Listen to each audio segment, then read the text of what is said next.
صباح الخير، اهلا وسهلا بيكم معايا. انا سمر القزاز هعمل معاكم النهارده فطار صحي قوي وممتع ولذيذ جدا جدا، ينفع لاصحاب الدايت واصحاب الحميات الغذائيه، ينفع كمان لمرضى السكر ومرضى القلب. خلونا ندخل على طول في الطريقه، يلا نبدا بسم الله. اول حاجة جبت موزة مستوية جدا جدا علشان يكون السكر اللي فيها تركيزه عالي.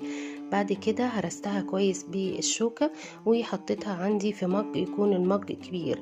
نزلت على الموزة دي بيضة واحدة بس تكون بدرجة حرارة المطبخ ومعلقة كبيرة من الفانيليا. بدأت اميكس الكلام ده كله مع بعضه كويس جدا.